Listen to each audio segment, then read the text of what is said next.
and today I'm going to just go through a level 3 version of hand reflexology.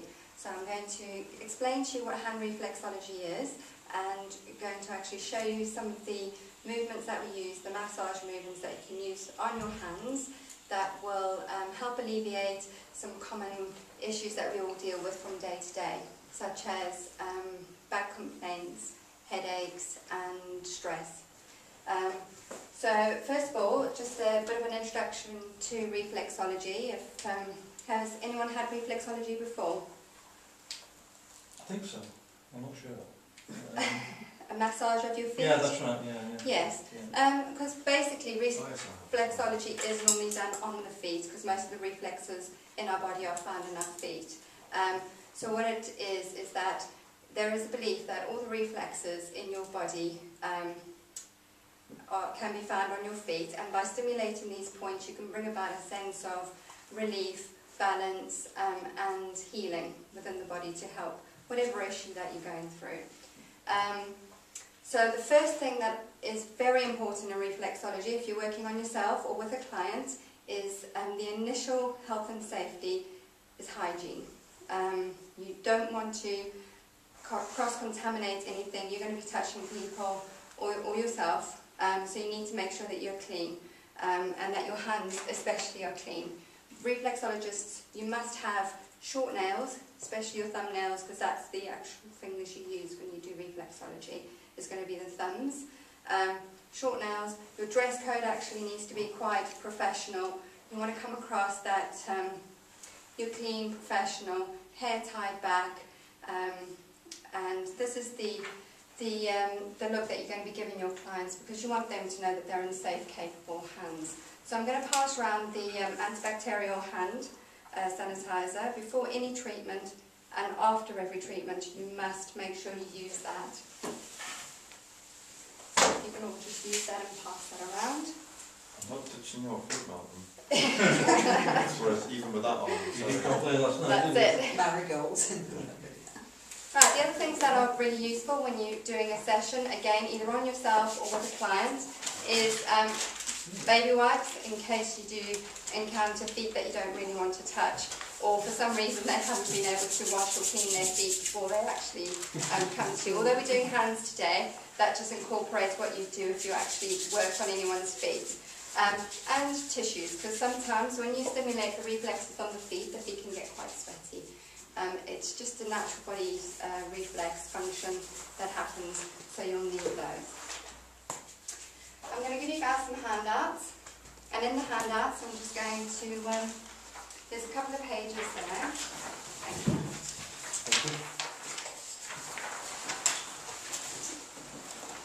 There's a bit of information on the first page with regards to the history of reflexology. And then the next pages are what reflexology actually is, as well as a diagram on the back of a hand that we will be working through later to actually go through some reflex points. So a bit of background about reflexology. It's like I said before, it's a form of massage that you use on your hands or your feet. The massage actually stimulates the reflex points, which will correlate to parts of the body. Reflexology is found to be dated to about 4000 BC, which is where it's been found actually in hieroglyphics in Egypt. The Egyptians used it as a natural form of healing within themselves. Then in the 1930s it was actually brought to the Western world by a doctor called Dr. Riley. He then engineered it for more modern day techniques that we've put into practice and are using today. So that's just a little bit of a background. There's obviously a whole lot more to it, but I don't want to bore you too much with all the academic side of it. So what did I say? Reflexology. Reflexology can be used for a variety of ailments. At the moment it's very popular to be used for issues like sciatica, migraines, eczema, asthma. IBS is quite a big thing that reflexologists have a lot of success with as well. Because it's a natural treatment, it can actually be used in pregnancy as well, although do not use it within the first 3 months of pregnancy. We just strongly advise that you don't do that. The other great thing about reflexology is you can use it from any age range. So it can be from newborn, you can treat newborn for colic, constipation, anything like that, right up to quite the aged can be treated for reflexology. Because it's a natural process where you're stimulating the body to heal itself, the age range is fantastic that you can use it in, and what you can actually use it to achieve is the results have been very good. So, are there any questions so far as to just the background of reflexology? I just noticed the left and the right hand around. Don't see reason why that. On the actual diagram? Yeah, I just. Yeah, because your hands crossed. Yeah, that's just the picture for that. Yeah. The thing that, the reason why it's actually crossed is because in reflexology you always have to work the right side of the body first. So you would always be working the right hand or the right foot, and then you'd move on to the left hand or left foot. You start with the right because the body actually functions in an anti-clockwise direction, Right. and everything expels out of the left side of the body in reflexology terms. So you're wanting to work everything to actually work through, and when you get down to the bowel area again, you want to work it through and out, rather than if you work that way, you're working it up and in. So that's the general consensus of why you start with the right hand first. The other things that you need to remember when treating yourself or a client, there are certain things that we call contraindications. These are things that will stop you from actually treating someone. Reflexology is quite a, it is an intense treatment, and it will cause changes in the body. So you need to make sure that the person giving the treatment is, I know they're coming to you for health issues, but that there are issues that you're not going to make worse. Things like heart conditions, if they've had any major operations, if they hemorrhage quite easily, things like that, you don't want to be working on that person. And you'll find that out when you actually meet your client, and they'll be telling you this information because you'll be consulting with them, and then you'll be able to establish whether you can go forward. Another thing is verrucas, infections of the feet, we don't treat either, because you don't actually want to contaminate yourself and somebody else who might be after that patient. Right, so if you all turn to the back page, it'll show you a hand.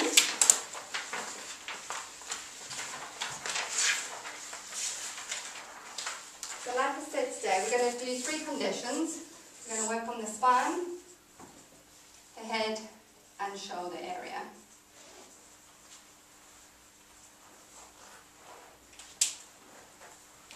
Anyone here that has any back issues? Yes. What kind of back issues? Disc problem. Okay. Lower part? Lower lumbar area. Okay. How long have you had that issue for? I've been back about 25 years ago. Have you had any treatment for that? I have all the wrong treatment that was relevant at the time, which I found out was not. There's too little to sue them. Okay. That's a good way of thinking. And then I've managed it myself now, and I find I know what to do, and I haven't had any problems for a few fantastic. years. What do you do to manage it yourself? Well, obviously in what I'm doing, Okay, so fair I'm not lifting too much or bent, that sort of thing. But if I do tweak it, let's say, it irritates it, then it would be anti-inflammatories. Wonderful. And exercise. I don't really use painkillers because that's a gauge of how much it's damaged. Okay, great. I take it you won't be able to help my hips. Hips. What condition do you have with your hips? I've got a plastic one. No, I probably wouldn't be able to help your actual hip, but any pain associated with that can definitely still be helped through reflexology. Because things like scar tissue and that will accumulate and cause pain, inflammatory, if you're still having issues. No. No, you don't have any issues. Yeah, I have lower back and neck and shoulder being pretty tall and sitting down driving all day long, so I actually go to a chiropractor. Okay. Who sorts all that out. I've never been to a reflexology, but chiropractors tend to get to the problem pretty quickly as well. So I've about 2 or 3 years been doing that. So. They are pretty common ailments, I think. Most of the clients that I actually see have back or sciatic problems, hip problems, and again, a lot of shoulder tension, because a lot of our stress that we carry these days, we're all really stressed, we're carried in our shoulders, and it then impacts on your neck. I found it this week actually, not usually sitting on a computer, but usually sitting down, typing all these essays to keep Angela happy. Yeah. And you find then, because you're not used to doing that, well myself, I'm not used to doing that, all of a sudden you're like, they seize up there. Absolutely. Massage. Oh, what an excuse to go after massage you. Absolutely. So basically, these are some great little massage routines that you can use on yourself.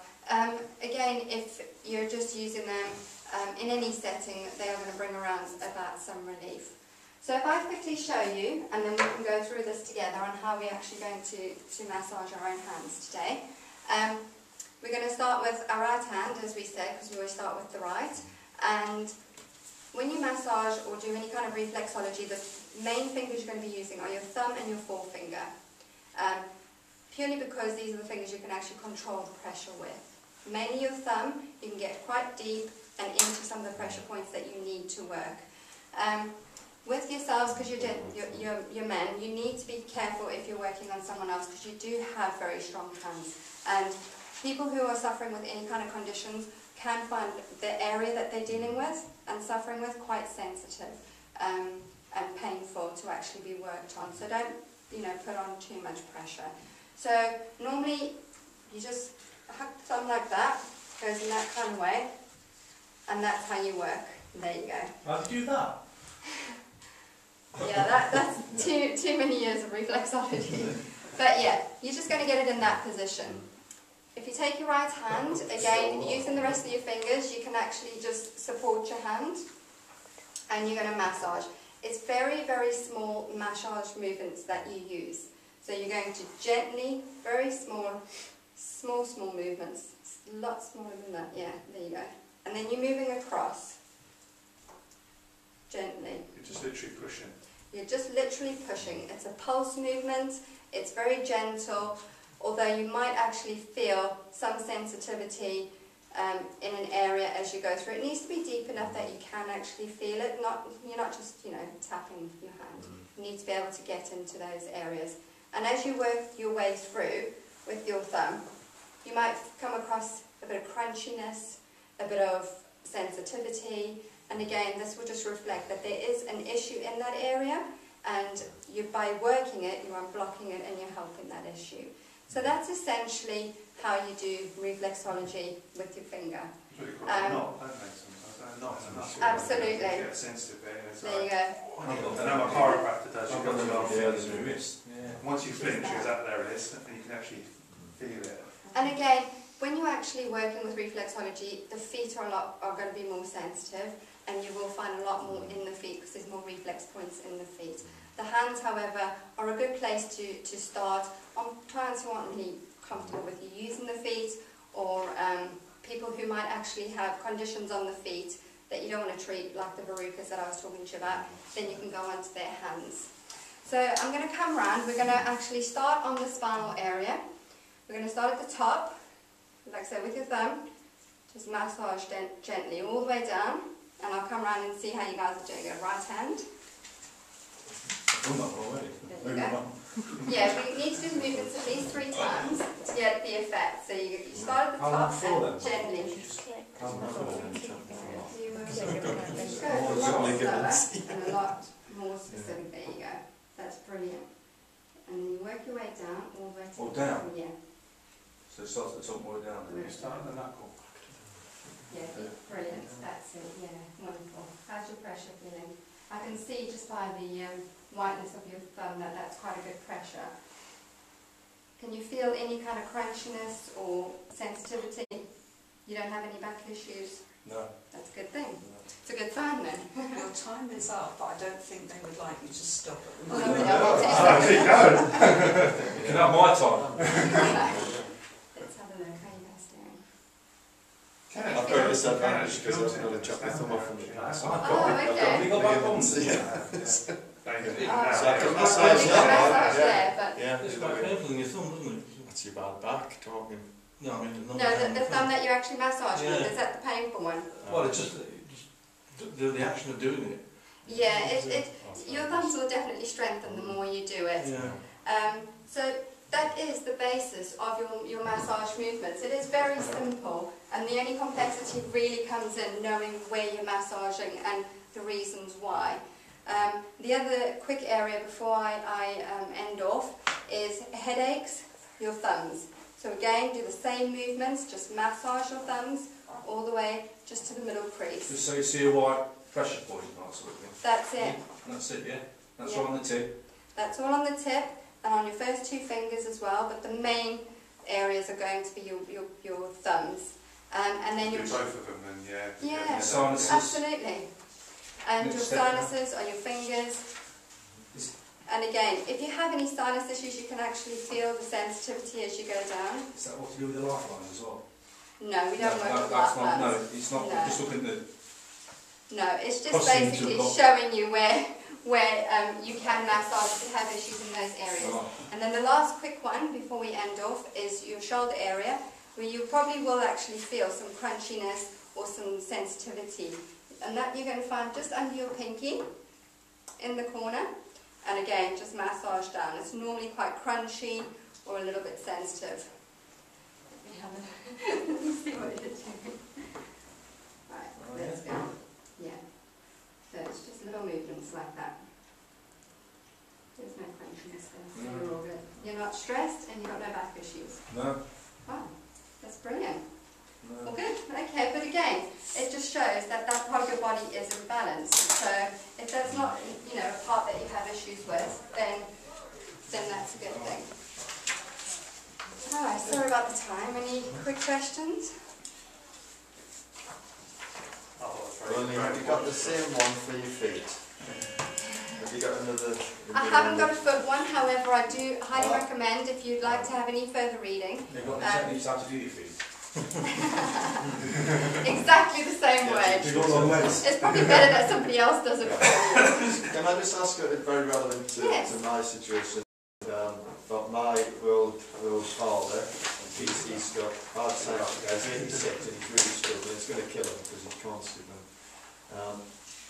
So he has this trapped nerve, he's got constant pain and just takes painkillers. If he had some reflexology on his feet, could that help to release this trapped nerve? Yes, He's definitely. been to an osteopath, but it's too vigorous for him, he can't really get there. Yeah. It's too much for him. He's At the not moment I'm very doing case studies on every single issue because I specialise in maternity but as well as back issues, and I've kept case studies of all the sciatica issues that I've had through, and after the first 2 treatments they've had an immense improvement. So definitely you treat in the northeast? not that far up, I'm afraid. However, Yeah, I will look really, for do some look into it, and information. there's a lot of information online, a lot of research that you can do, a lot of information that will actually guide you, and most reflexologists are really good. We have a girl at work who's actually qualified to Really? do it. Who? Your wife? Amanda. Alright, Amanda. There you go. Brilliant, seriously. Even after the first, I'd say 1 or 2 sessions, you should feel a vast improvement. Yeah. Is there a frequency how often you should do it? When we actually do training, we do say once a week for every 4 weeks. I, however, believe personally that everybody's different. A lot of my clients respond after 1 session, some of them only after 2 or 3, and I normally say you gauge how you feel the next day, because you will literally feel a difference 1 day later. And a lot of them go, wow, that is such an improvement, I want to come back and maintain that, and that's a good thing. And then most clients then go to about 6 weekly intervals, and it will eradicate the problem.